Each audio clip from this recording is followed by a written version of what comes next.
Halo guys, jumpa lagi bersama aku di channel Uni Recap dan selamat datang di alur cerita film Black Lightning.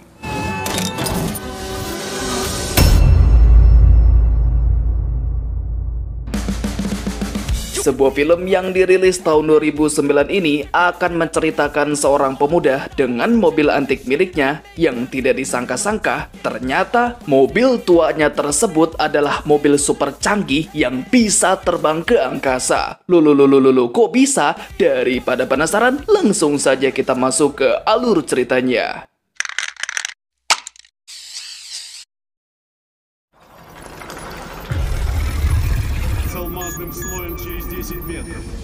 Film dibuka dengan pengeboran bawah tanah yang dijalankan oleh seorang miliarder bernama Victor untuk mencari bebatuan permata sejenis intan yang tentunya sangat amat bernilai. Namun, meskipun sudah menggunakan mesin pengebor segede badak ditambah dengan tenaga nuklir, hal itu masih belum cukup untuk menggali lebih dalam lagi. Salah satu cendekiawan pun memberi saran kepadanya untuk menggunakan alat bernama nanokatalis, suatu teknologi super canggih yang telah dikembangkan sejak zaman Uni Soviet, dan konon katanya alat tersebut bisa melipat gandakan jumlah energi sebanyak jutaan kali lipat. Tapi masalahnya, laboratorium tempat alat tersebut disimpan masih belum ditemukan. Мы должны найти эту лабораторию.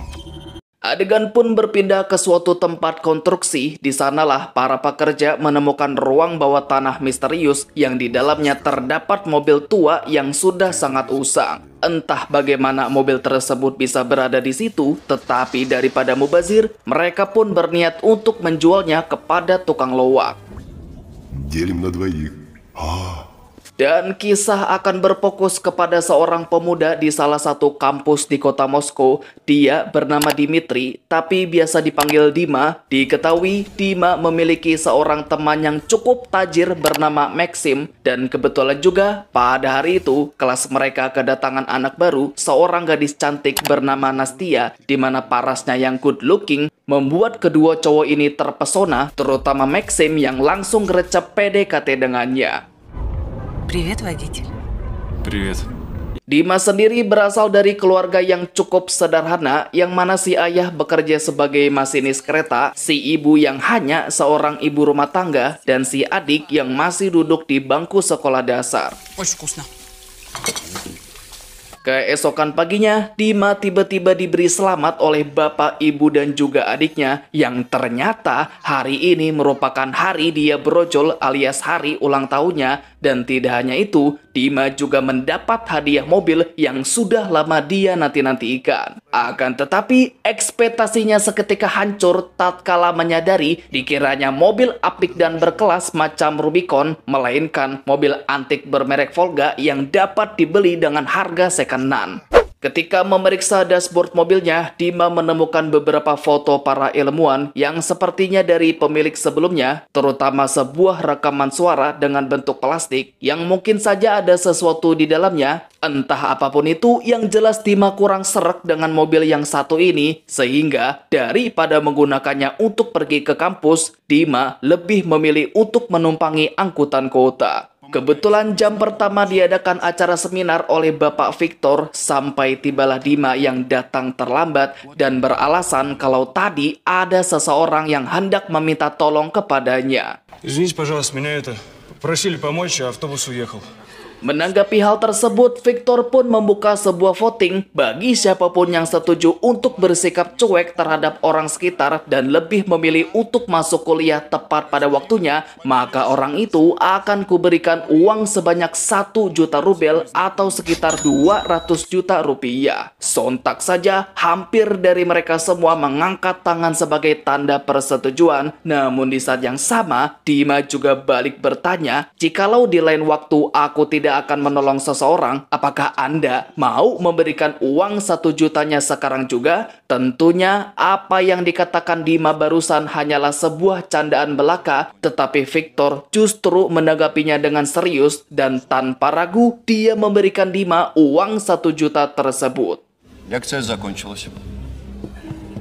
Merasa tidak enakan, Dima pun segera mengembalikan uangnya karena dia tahu uang hasil jeripaya sendiri akan jauh lebih nikmat daripada mengambil jalan pintas seperti ini. Lantas Victor pun mengambil uangnya kembali. Bahkan Victor juga memberitahunya satu rahasia kecil, di mana sebelum menjadi miliarder seperti sekarang ini, pekerjaan pertama yang Victor geluti adalah menjual bunga.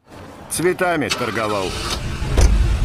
Setelah itu, Victor tiba di sebuah tempat konstruksi yang sama dengan tempat ditemukannya ruang bawah tanah pada adegan di awal tadi, yang rupa-rupanya ruang bawah tanah yang dimaksud merupakan laboratorium peninggalan Uni Soviet yang menjadi tempat disimpannya nanokatalis. Tapi sayangnya hanya satu wadah kecil berisi bahan bakar nano saja yang mereka temukan. Akan tetapi, ketika Victor melihat gambar sketsa mobil lalu menyatukannya dengan sketsa yang lain, terungkaplah sebuah fakta bahwasannya nanokatalis yang sedang mereka cari-cari rupa-rupanya tersimpan di dalam sebuah mobil Volga, mobil yang sama yang pada saat itu diangkut oleh dua pekerja tersebut.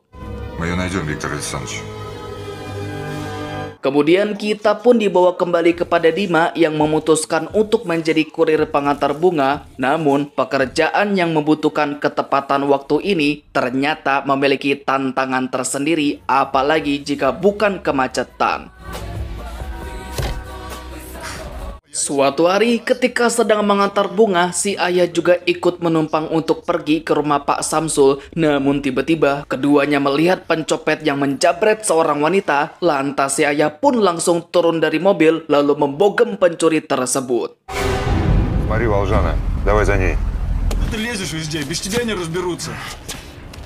Selesai mengantar si ayah, Dima yang kembali melanjutkan pekerjaannya tiba-tiba mendapati satu mobil jeep yang tampak mengikutinya dari belakang, yang ternyata mereka adalah anak buahnya Victor yang sudah menargetkan mobil yang Dima kendarai. Dan ketika dirinya dicegat dari depan, terjadi sesuatu yang sangat amat mengejutkan.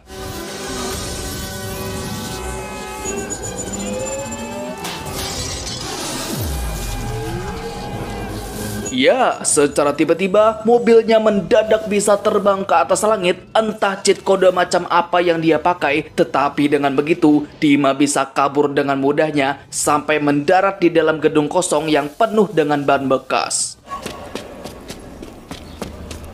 Setelah kejadian itu, si anak buah langsung melapor kepada Victor, dan hal ini sekaligus mempertegas bahwasannya mobil Volga yang Dima kendarai adalah mobil yang sama yang sedang mereka cari-cari, dan kemungkinan besar di dalamnya tersimpan nanokatalis juga yang membuat mobil tersebut dapat terbang ke angkasa. Karena использовать нанокатализатор. Летающая машина. Keesokannya, Dima pun memutuskan untuk menyelidiki tempat asal mobil tersebut dan siapa yang sudah menciptakannya. Dia pun teringat dengan beberapa foto dan juga rekaman suara yang waktu itu dia temukan di dalam dashboard, di mana setelah rekaman tersebut diputar, terdengar sebuah lagu yang sedang dinyanyikan oleh seseorang bernama Pavel Prepelkin.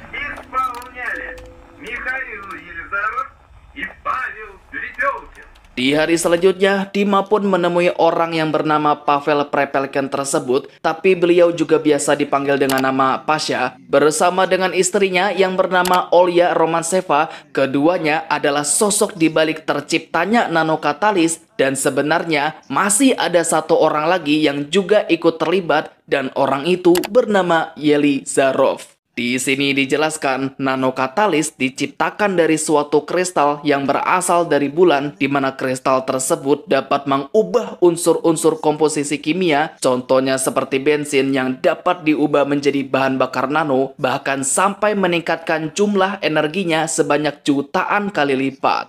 Бензин заряжался, проходя через нанокатализатор, и становился нанотопливом. Dari situlah muncul ide untuk menciptakan sebuah mobil super canggih yang bisa terbang di atas udara. Tetapi menurut pengakuan dari Pasha, proyek tersebut mereka batalkan, dan oleh sebab itu mereka menelantarkan mobil terbang uji coba mereka di dalam laboratorium. Да, давно уже сняли. Да. Сняли. Sudah cukup dengan informasi yang dia dapatkan, Dima pun segera pamit untuk pulang dan sebelum pergi, Olya memberikannya sebuah buku manual yang berisi detail tentang mobil terbang itu. Sepulangnya dari sana, Dima kembali lagi ke gedung kosong kemarin untuk mengambil mobilnya yang ketinggalan sampai tiba-tiba bos dari toko bunga tempat dia bekerja menelponnya yang mana Dima diminta untuk ganti rugi atas bunga-bunga yang kemarin gagal diantar sekalian menyuruhnya untuk mengantar beberapa bunga lagi. Ух, то чистили. Да все отработают.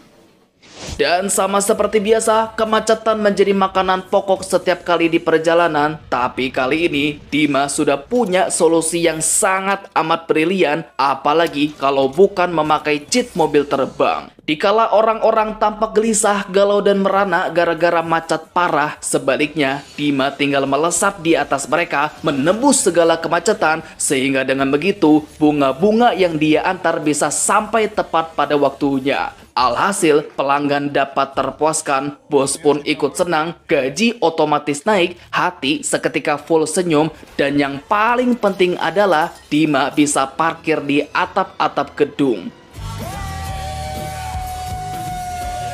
Akhirnya, setelah penantian lama, Dima bisa mengajak Nastia berkencan dan tidak tanggung-tanggung keduanya makan di restoran mewah yang sangat berkelas yang harga satu ST-nya saja bisa mencapai Rp100.000.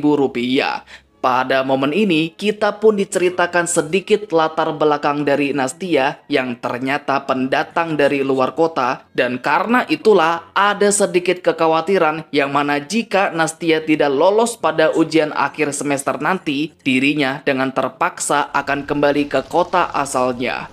Да ладно, не придется. Идти помогу. Не, там все просто, я тебе все объясню. Di suatu malam, si ayah yang baru saja pulang main catur meminta Dima untuk menjemputnya di sebuah halte. Namun, setibanya di sana, si ayah didekati oleh beberapa orang tidak dikenal yang ternyata mereka adalah anak buahnya Victor, di mana mereka cuma ingin bertanya tentang mobil Volga yang kemarin dia tumpangi. Tentunya si ayah sadar betul akan sesuatu yang mencurigakan terhadap orang-orang ini dan tepat ketika Dima datang dengan mobilnya, si ayah dengan cepat berjalan menuju gang di sebelah kanan untuk memancing mereka. Saat itulah beliau langsung dicegat dan rupa-rupanya si pencopet tempo hari yang lalu juga ikut bersama mereka, tetapi ketika ditanya perihal tentang keterlibatan si ayah, si pencopet malah menjawab kalau si ayah bukanlah orang yang waktu itu sudah menghajarnya. Нет, не он. Как не он? Jujur aja nih ya, awalnya saya mikir si mas-mas pencopet ini nyoba ngelindungin si ayah gitu. Tapi, ketika anak buahnya Victor sudah pergi, si pencopet langsung menikamnya sampai beliau terkapar. Tidak lama setelah itu, Dima yang masih menunggu si ayah mendadak heran dengan mobil ambulan yang tiba-tiba melintas. Yang ketika dia periksa, Dima menjadi sangat syok dan terkejut ketika mendapati sang ayah sudah terbujur kaku dengan luka tusuk di badannya. Сочувствую, парень. Если бы чуть пораньше вызвали.